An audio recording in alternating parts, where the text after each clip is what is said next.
This is another script, this one to create all kinds of weird deform effects with any selected image. And you can see it works on the basis of scripts. Now the script was created in Claude, so please check out my Claude integration video. All you need to do is select the image and click that script. And I'm just firing up Claude now so you can just see it. Now, unfortunately with Claude, you have a certain amount of time to work on script, and I'm always adding additional features, but very slowly. So you can see all I've got is lots and lots of these pinch and punch effects. But you could create them yourself, perfectly reasonable. But it's really easy just using the script to generate all those very quickly. In this case, number of pins, you can put 200, 400, etc. And there's a number of options. And simply just click and it will apply those effects. And that's the default one, just 10 pins that it's just created.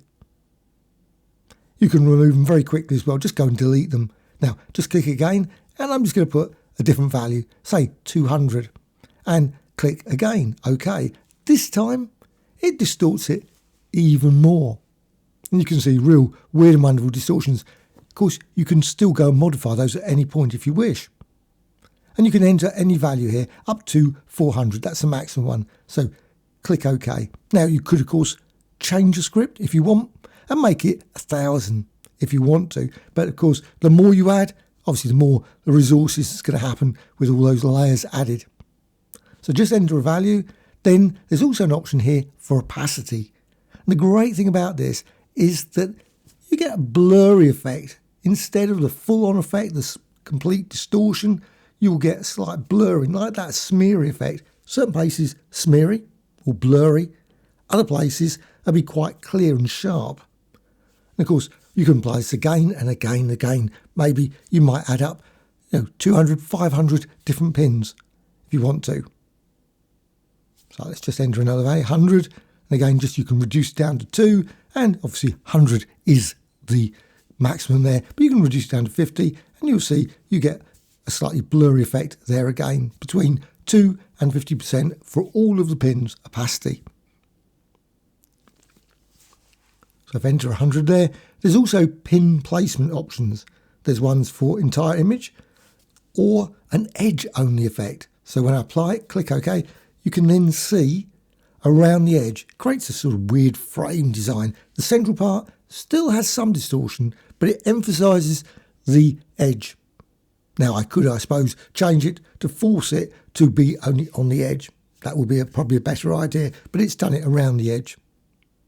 There's also a central one. You might have something, say, that you want particularly distorting the centre only and not around the edge. Maybe you've got some text. You can see it's really maximised the distortion around the centre. Not particularly looking great there, but the edge is fairly clear of distortion. Also, I've added an option here.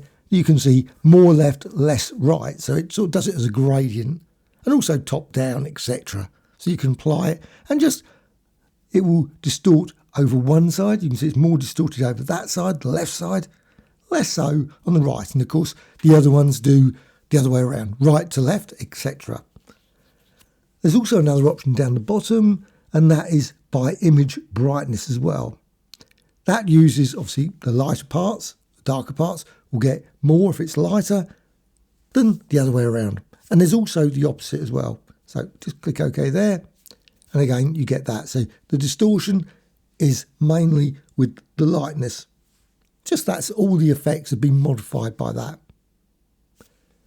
And say, I've created an invert as well, which is there by image darkness as well. I suppose there's a number of other options I could have put. Maybe by averages, maybe different, if it's more red, more green, etc. All those kinds of things are always possible. And if you want to, of course, you can modify the script. You're free to modify the script. I created a post for it, so you can download it and then add your own subtle changes. And you could, of course, remove things as well. You might never want some of the features. Also, I've added an intensity factor. Now, if you go to the actual pins themselves, the actual effects, you'll notice there's a section for radius, those sort of things. Well, let's just click on it now just to show you. You can see down there, pinch punch. that just modifies that setting. So instead of having the setting that was defined, it's multiplied it by 2 or 2.5, whatever. So you can create a far more extreme effect than the basic default setting. So it pushes it beyond the normal limits of the effect. Now, I don't know if it goes beyond the effects actual settings you can do in the effects panels themselves. Okay, so you can see here radius factor. So if it's got a value of 2, it will make it 8 instead. That's what it's doing.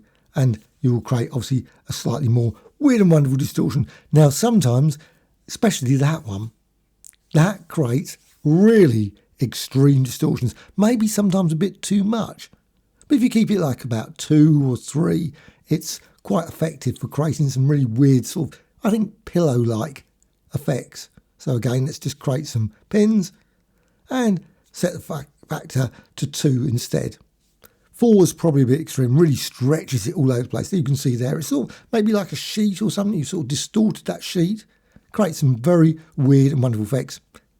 And of course, now you can export it, file and export, or file and save, of course, if you want to save it as a standard format file for Affinity. And you, of course, can go and modify any of those. You can also select them all and also change the blend mode. So if you want to, maybe set them to darken, lighten, etc. Now, if you've got so many, sometimes you end up with just complete super bright image like that. A way around that, just change the opacity. So you can reduce the opacity down maybe to 50% or something. Also, another option, you can always just delete some. You might have created 200. You might think, you know what, I can delete, just randomly select some, and you get something like that. And then once you've got that, you can then select them all and go to lighten. You could, of course, change the script to actually do that for you if you want to. I haven't done that, but it's one of those options. But you can just try them out, go through it. Some work better than others, of course. Lighten is probably one of my favourites, I must admit. Again, just reduce now and again, try it again. And you can do it multiple times until you're, of course, happy with the result, which I think that looks slightly better than the complete, just reduce the opacity, probably the easiest way instead of just trying to delete all of the entries. And you can see then you get that smeary effect, but you still got that distortion in the image. And of course you can go to darken as well if you want a really smudged look as well. I say some multiply doesn't really create a very good result. It completely makes it blacker, or darker colour is another option, etc. There's numerous combinations you can do with this as well. And with this, any point, you can always delete them all and of course start again, maybe make a couple of copies. Now, the script I've added does not work on multiple images, but you could of course ask Claude to make it work with multiple layers and then just create combinations of those. Maybe apply different distortion effects and transforms as well to combine it as well. There's numerous possibilities you can do with this script. And again, select all of them and just delete them. Now, there is a group option there, but however, when you group them, it makes it into a clipping mask. Now, I'm not certain if you can then change that back in any way from a clipping mask into just a standard, I want the effects. I don't know, but still, that's what it seems to do. And when I tried it with Claude, that's what it was doing. It would keep turning it into a clipping mask and of course wiping out the image completely. But you can always rasterize the image. You can do all kinds of things. And there's the raster image there, resize it. And then of course, apply the effect again or the script again. Go to the script panel. Now the scripts you can find in the window menu. You need to go to the window menu and general. And again, you can set all the different radius factor and apply it again. Maybe go with less, more, up to you. And this time, the entire image, and it clicks there. And you can see you've got this slightly blurring effect around the edges. And again, you can select all of them. You can then expand them out. You can then right click and rasterize. You can delete them, all those sort of things. All kinds of possible different things. Or maybe change the blend mode, well, again, to lighten, which I have to say, I think is the best one, I think. Now, what you can also do is you can turn this into a pattern. So go to the pixel and new pattern layer, and you've got that. Now, I wouldn't apply the script to the pattern itself. You've got the pattern there selected. You can move it around, change it. But what you can do is you can right click and you can rasterize. So you've got now this image to work with. Now go to the scripts and just run the script. Obviously set the pins, set the various settings you want, raise factors, etc. too, and apply it to that. And you can still see you've got the image there. You've got that blurry effect, you've got smeary, and you can see it's distorted across the thing, creating a very extreme pattern design, which will be hard to create, I think, in your standard effects within Affinity. Obviously you can, because it's a manual done. You go through it and add lots of pins yourself. But easier, I think. Now, one thing that doesn't work very well, text. If you just use it with text, it does distort it, but it doesn't seem to get a great result, nor with shapes. If you combine the shape, or the text in this case, with a background, and I've gone for a gradient background here, then you can apply the script, and then you can warp it. Now, it's still not, I think, particularly great with text. Maybe if you've got some slightly more inspiring text than that, warp one there. And set the values, etc. I'm going with 2 and 0.9 there. You can vary it all kinds of ways. Click OK. It will do exactly the same. It creates all these warps and effects like that and creates a warped design like there. Not particularly amazing. You probably could achieve that by numerous other means as well, I think. But it has, of course, also distorted all of the colours of that gradient.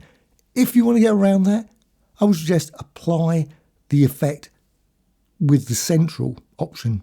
There's a central option, so you can put the number of pins, go there, all those sort of things, and there's a centre only. Now, it's not exactly in the centre, so it will still distort around the edge a bit, but you can apply it and click OK. But most of the distortion will then be in that central bit, and you can see the outside is not so affected as that central part of the text there. And that is the script. There's so much more to explore with these scripts via Claude. Really worth checking out Claude.